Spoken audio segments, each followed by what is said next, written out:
Hickory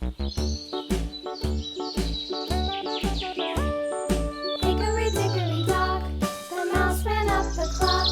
The clock struck. सालों पहले चांदनगर के पास एक जंगल था।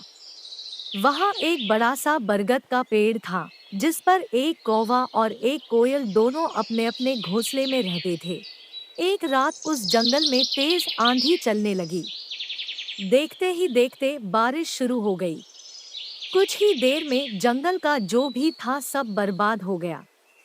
अगले दिन कौवे और कोयल को अपनी भूख मिटाने के लिए कुछ भी नहीं मिला। तभी कोयल ने कौवे से कहा, हम इतने प्यार से इस जंगल में रहते हैं, लेकिन अब हमारे पास खाने के लिए कुछ नहीं है। तो क्यों न जब मैं अंडा दूं, तो तुम उसे खाकर अपनी भूख मिटाना, और जब तुम अंडा दोगे तो उसे खाकर मैं अपनी भूख मिटा लूंगी। कौवे ने कोयल की बात पर सहमति जताई। संयोग से सबसे पहले कौवे ने अंडा दिया और कोयल ने उसे खाकर अपनी भूख मिटा ली। फिर कोयल ने अंडा दिया। कौवा जैसे ही कोयल का अंडा खाने लगा तो कोयल ने उसे रोक दिया। कोयल ने कहा, तुम्हारी चोंच साफ नहीं है, तुम इसे धोकर आओ, फिर अंडा खाना। भागकर कौवा नदी के किनारे गया। उसने नदी से कहा, तुम मुझे पानी दो, मैं अपनी चोंच धोकर कोयल का अंडा खाऊंगा। नदी बोली, ठीक है, पानी के लिए तुम एक बर्तन लेकर आओ। अब कौवा जल्दी से कुम्हार के पास पहुंचा। उसने कुम्हार से कहा, मुझे घड़ा दे दो, उसमें मैं पानी भरकर अपनी चोंच धोऊंगा और फिर कोयल का अंडा खाऊंगा।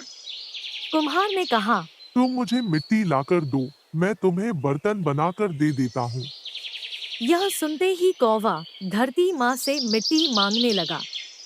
वो बोला, माँ मुझे मिट्टी दे दो, उससे मैं बर्तन बनवाऊंगा और उस बर्तन में पानी भरकर अपनी चोंच साफ करूंगा, फिर अपनी भूख मिटाने के लिए कोयल का अंडा खाऊंगा। धरती माँ बोली, मैं मिट्टी दे दूंगी, लेकिन तुम्हें खुरपी लानी होगी।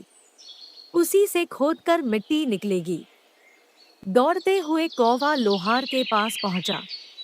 उसने लोहार से कहा, मुझे खुरपी दे दो, उससे मैं मिट्टी निकालकर कुम्हार को दूंगा और बर्तन लूंगा, फिर बर्तन में पानी भरूंगा और उस पानी से अपनी चोंच धोकर कोयल का अंडा खाऊंगा।